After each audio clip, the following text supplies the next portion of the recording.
طبق اطلاع مسئولین بخش کشاورزی ناحیه دوستی این موسم در مساحت بیشتر از 3300 گکتار در همه شکل‌های خوجگیداری کشت تیره‌ماهی و بروقتی زراعت گذرانیده شده است. طور معلوم گردید در کشت تیره‌ماهی بیشتر غله‌دانگی، پیاز، کارتوشک، سبزی و دیگر نوع زراعت مورد استحصالات قرار می‌گیرد. در حدود جماعت دیه و جلیکول تا امروز در میدان 954 گکتار کشت تیره‌ماهی بروقتی گذرانده شده است که از آن 132 گکتارش رو سبزیجات بروقتی تشکیل می‌دهند. از آن جمله پیاز 54 گکتار که چطورش ما زیاده است، پیاز نشنماش خوب میباشد.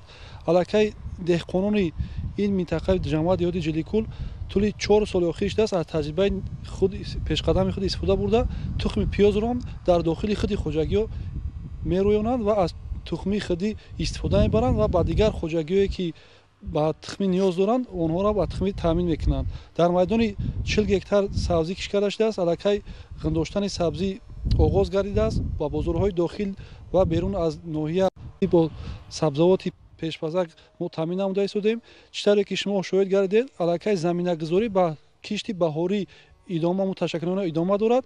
ما شدگاه را در وقتش به انجام رسانده کوشش می‌نماییم که برای سال آینده زمینه خوب فراهم بیاریم.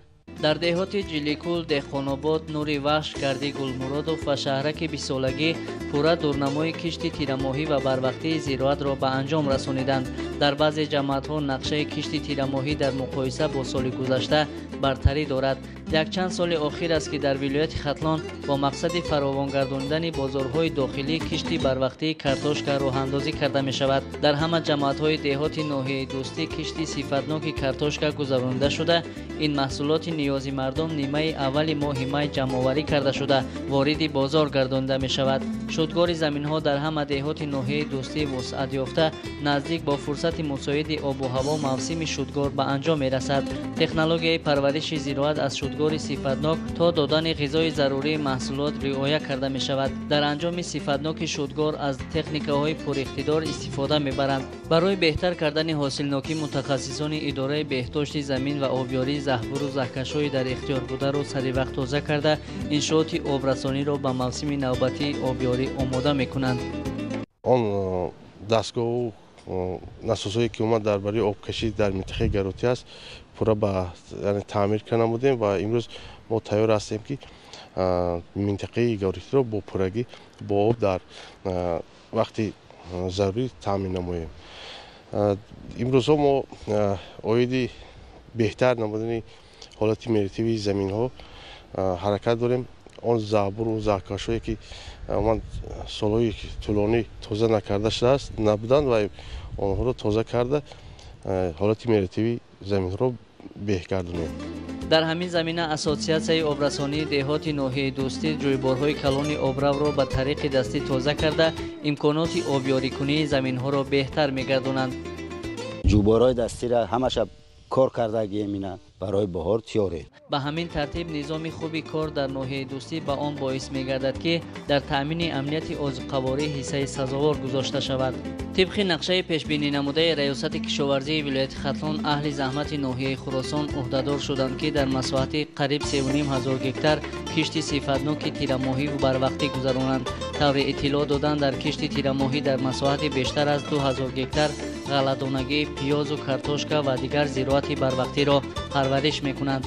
متخصصان کمیته اداره زمین در ناحیه خراسان رفت مقصدناک کشت تیره‌ماهی و بهره برداری منفعت بخش از زمین را مورد نظارت جدی قرار می‌دهند. در ناحیه کشانیان نیز کشت زراعت بروقتی و تیره‌ماهی خوب جریان دارد. طوری از کمیته اداره زمین ناحیه کشانیان اطلاع دادند امسال در ردیف غله‌دانگی همزمان مساحت کشت دیگر نوع زراعت را نیز وسیع گردانیدند.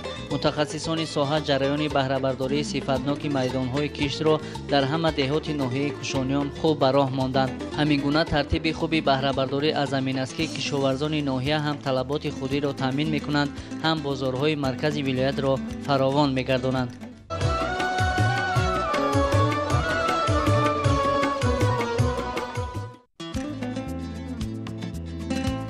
امروز کشاورزان همه شکل‌های خواجگی‌داری شهر سروشن و معرکه مهم یخامانی با اتاقزار فعالانه شغل می‌ورزند. این عمل نیک در جماعت دهات گلیسر که از کلانترین و سیرنفوذترین مکان محسوب می‌یابد با اوج تازه و با مرام ادامه دارد. در این دیار زرخیز 7490 گکتار مزرعه کشاورزی موجود است که 773 گکتارش تاک و 310 گکتار دیگر را باغ درختان میوه دهنده سیب و ناب، زردآلو، شفتالو، بادام و گیلاس و چهارمغز تشکیل میدهند و اکثر به صادرات نگرانده شدند. تاکزار در شهر استراوشن با اصول کشتگی بنیاد یافته ماه نوامبر پس از غنوچین حاصل زیر خاک کرده می شود. در فصل زمستان با مقصد فراوان حاصلی، نابودسازی حشرات ضرررسان و نگاه داشتن نمی معتدل در فصل تابستان، سهامداران 1285 عدد خواجگی‌های دهقانی انفرادی عائلوی تاکزار را از یخاب شاداب می‌سازند. بهر رویاندن حاصل خوبی سال 2019 دهقانان سهامداران عهد گرفتند که بهر آبیاری میدان‌های باغات تاکزار را که عامل حاصل بلند رویاندن حاصل بلند میباشد بهر آبیاری نمودند آنها من یخابمان را براه مانده ساختند.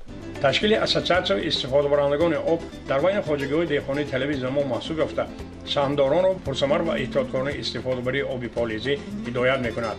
مورد ذکر خاص است که 1285 عدد خواجگی‌های دهقانی جماعت دهات گلیسور در اساسیاسیون استفاده برندگان آب صیاد و چهاریار متحد گردیدند.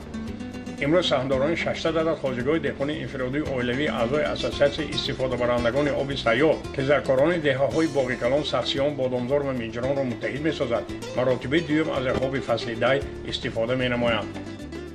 در اساسیاسیون استفاده برندگان آب که با نام چهارراه کار فعالیت نمی‌داشته است دهه‌های آبادی، کرشکات، سری مزار، بفایی، باباتوا و زرنسار در بر می‌گیرد. در اساسیاسیون استفاده برندگان آب صیاد باشد دهه‌های باغ کلان، سخسیان، بادامزار عمل می‌کند.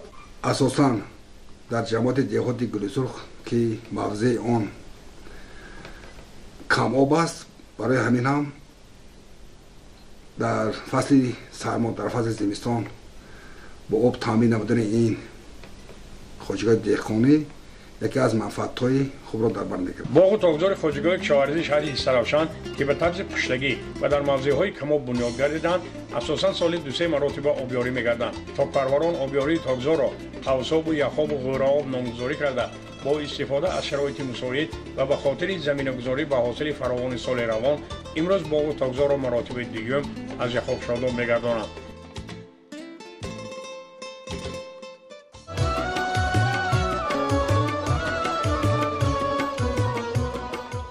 متخصصان کارخانه فرعی دولتی آب و کورز شهر بختر در مساحت قریب 1 گکتار زمین‌های حدود کارخانه 7 گرمخانه موسمی تشکیل کردند.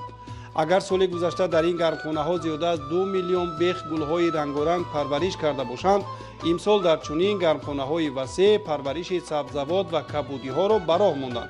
هدف کارمندان استفاده ثمرناک زمین و تأمین فراوانی و ارزانی در بازارهای مرکز ولایت ختلان ارزیابی می‌شود.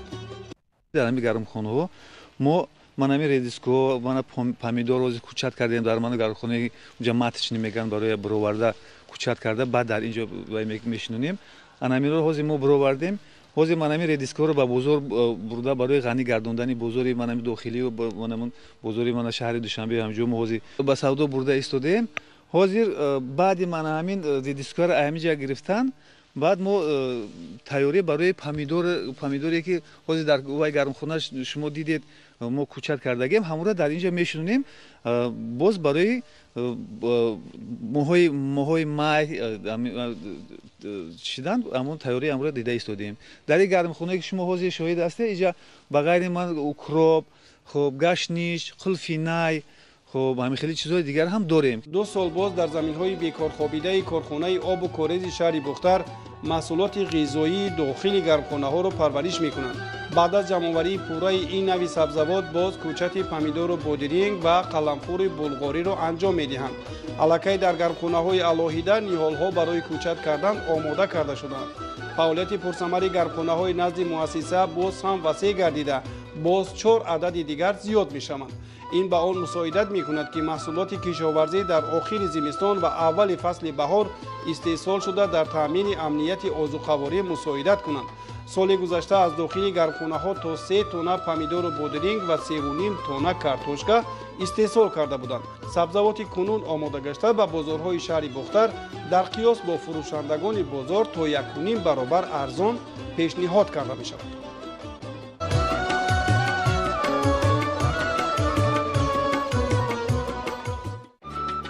بهتر نمودن وضع ملیاراتیوی میدانهای کش بر عهده متخصصان ریاست بهداشت زمین و آبیاری و اداره‌های بهداشت زمین و آبیاری در شهر و ناحیه‌های ولایت ختلان وابستگی دارد. طبق نقشه چهاربینی‌های تیرماهی و زمستانه ریاست بهداشت زمین و آبیاری ولایت ختلان در چند مرحله موسم دوام به نقشه گرفتند که وضع ملیاراتیوی بیشتر از 3,500 گکتار زمین‌های آب‌های زیرزمینی‌شان بلند را بهتر گردانند. مکانیزم‌های زمینکن اکسکاواتور айне ҳол кор карда истоданд. ҳозир асосан экскаваторо тоза намудани заҳбуру закашоба кор карда истоданд. дар ноҳияи абдураҳмони ҷомӣ 5 та экскаватор омодаи кор ҳастанд. дар ноҳияи кушониён 4 та экскаватор, дар ноҳияи вахш 2 та экскаватор, дар ноҳияи ҷалолиддини балхӣ 2 экскаватор омодаи кор ҳастанд. дар дигар ноҳияҳо ҳамчун корро рафта истодааст. واقعا هم انجام تدبیرهای ملیاراتیوی به منفعت کشاورزان است، زیرا با زیاد شدن آبهای زیرزمینی حاصلناکی هر گونه زراعت پست گردیده دهقانان را به مشکلی‌های زیاد روبرو می‌کند. کارمندان اداره دولتی بهداشت زمین و آبیاری ناحیه کشانیان در دایره هدف‌های کاری زهبور و زهکش‌های زیاده از 20 سال باز تازه کرده نشده را مورد کارکرد قرار دادند. طبق نقشه چهاربینی تیرماه زمستان در سال 2018-19 ما نقشه چهاربینی ترتیب دادیم. عین زمان در حدود ناحیه 3 اکسکاواتور آماده کار میباشه. چیکاری که شما شاهد هستین در همین جایی که ما ایستادگیم جماعت دیهات زرگر دههای کارزاود ساکنان ناحیه در اینجا استقامت میکنند. زمین‌های نزدیکی داده شدگی آبی زیر زمینی بلند شدگی ما یک اکسکاواتور آماده کار کردیم. عین زمان در همینجا 8 کیلومتر به نقشه گرفتیم تا امروز ما 6 کیلومتر همین تازه کرده حالت ملیاراتیوی زمینو خوب شد. سر وقت عملی نکردن چاره‌های ضروری به کم شدن حاصلناکی و شورشوی زمین‌ها آورده می‌رساند. در ناحیه عبدالرحمن جامی با استفاده از امکانات خوب جمع‌آوری حق استفاده آب، زهبور و زهکش‌های حدود ناحیه را تازه کرده ایستادند. اداره بهداشت زمین و آبیاری ناحیه عبدالرحمن جامی دوام سال 2018 در یک جایگی با خواجگی دهقانی و اساسی استفاده برندگان آب 47 کیلومتر زهبورهای داخلی خواجگی و بین خواجگی را کندیم که با به گرداندن 319 گکتار زمین‌های ناحیه آورده رساند. این چنین دوام سال 2018 120 گکتار زمین‌هایی که از گردش کشاورزی باز مانده بودند آنها به حالت گردش کشاورزی درآورده شدند. عین زمان در ناحیه 6 اکسکاواتور کار میکند. چهاربینی‌های تیرماهی زمستانی که در نزد ما ریاست بهداشت زمین و آبیاری ولایت ختلان گذاشته بود زیاده از 80% عین زمان اجرا کرده شده است و کار با مرام ادامه دارد. توجه نکردن به سمت ملیاراتیوی زحمت‌های دوام سال کشیده دهقانان را در بلند برداشتن اقتدار استحصالی برباد می‌دهد. از این رو متخصصان ساحه در شهر و ناحیه‌های ولایت تمام راه و اصول‌ها را استفاده می‌برند تا حالت زمین‌های کشاونده بهتر گردد. اداره دولتی بهداشت زمین و آبیاری در ناحیه بخش بیشتر از 80% نقشه چهاربینی‌های تیرماهی و زمستانه را به سامان رسانیدند. طور متخصصان ساحه اظهار داشتند با جلب زیاده از 5 عدد تکنیک در 3 جماعت دهات ناحیه کارهای تازه کردن زهبور و زهکش‌ها وسعت بخشیده می شود. در ناحیه 3 تا اکسکاواتور 1 تا بولدوزر شبانه روزی کار کرده فعالیت دارند. چه که می‌بینید موافق نقشه تیرماه و زمستانه در سال 2018-2019 اما 28 کیلومتر کانال آبگذر به نقشه گرفته شده است. 15 کیلومتر زهبور و زکر. تا امروز ما با حسابی 70-80% کانال ها و زهبور تازه کرده شده است.